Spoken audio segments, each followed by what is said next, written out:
नमस्कार दोस्तों, मैं Gangaram Kushwaha, motivational speaker and life coach.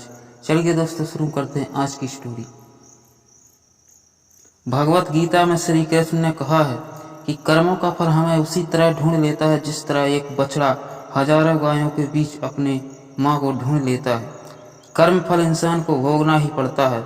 हमारे किए गए कर्म हमें ढूंढ ही लेते हैं, फिर चाहे वो कर्म अच्छे हो या बुरे हों। लेकिन हम लोग इस बात को ज़्यादा गंभीरता से नहीं लेते और हमें लगता है कि फल जैसा कुछ नहीं होता। हम अक्सर उन लोगों के बारे में बात करते हैं जो दूसरों के साथ बुरा करते हैं, लेकिन फिर भी कोई उनका कुछ नहीं कर पाता। यही सोच कर हमसे ज़्यादातर लोग बुरे काम करने लग जाते हैं। हम सब यह भूल जाते हैं कि कर्मों का हिसाब कभी भी तुरंत नहीं होता। किसी के साथ बुरा करने वाला भले ही आज सुखी हो, लेकिन कभी न कभी उसके कर्मों का फल उसे भोगना ही पड़ेगा। बहुत समय पहले की बात है। शहर से दूर गांव में एक दुकानदार था जो अपने ही गांव के से व्यक्ति को रोजाना 1 किलो मक्खन खरीदता करता था। वह दुकानदार कई सालों से उस व्यक्ति के मक्खन की खरीदारी कर रहा था। एक दिन उस दुकानदार ने सोचा कि मैं रोज इस व्यक्ति के मक्खन खरीदता हूँ, लेकिन बहुत समय से मैंने इसके मक्खन का वजन तोलकर नहीं देखा। कल तोलकर देखूंगा कि ये मक्खन 1 किलो से कम तो नहीं देता। अगले दिन जब वह व्यक्ति मक्खन देकर गया, तब वह दुकानदार ने मक्खन का वजन किया तो देखा मक्खन सिर्फ 900 ग्राम है। उस दुकानदार को काफी गुस्सा आ गया।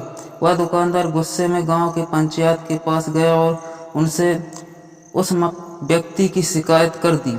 गांव की पंचायत बैठी और उस व्यक्ति को बताया गया कि तुम पर इस दुकानदार ने धोखा देने का आरोप लगाया है तुम इस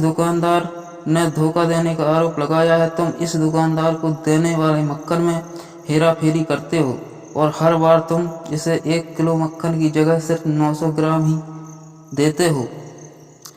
क्या तुम्हें अपनी सफाई में कुछ कहना है? वह व्यक्ति बोला, सरपंच जी, मैं तो एक गरीब आदमी हूँ। मेरे पास वजन तोलने के लिए सही माप नहीं है। मैं रोज इस दुकानदार से अपने लिए 1 किलो गेहूँ खरीदता हूँ और अगले दिन उसी गेहूँ को तराजू में एक तरफ रखकर इस दुकानदार के लिए मक्खन तोलता हूँ। अब आपको जो भी पूछना है इस दुकानदार से पूछिए। पंचायत में बैठे सभी लोगों को पूरी सच्चाई समझ आ गई और उन्होंने उस दुकानदार को गांव से बाहर करवा दिया। यह छोटी सी कहानी हमें यह बात सिखाती है कि जैसे कर्म हम करेंगे उसका रिजल्ट ही हमें वैसा ही मिलेगा। हमारी चालाकी ही हमारा नुकसान कर देती है।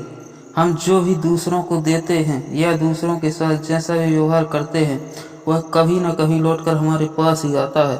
किसी के साथ अच्छा करोगे तो आपके साथ भी अच्छा होगा। उसी तरह किसी का बुरा सोचोगे और बुरा करोगे तो आपके साथ भी बुरा होगा। जैसे दुकानदार को अपने ही चालाकी से नुकसान झेलना पड़ा, उसी तरह हमें भी अपने कर्मों की वजह से कभी न कभी नुकसान झेलना ही पड़ता है।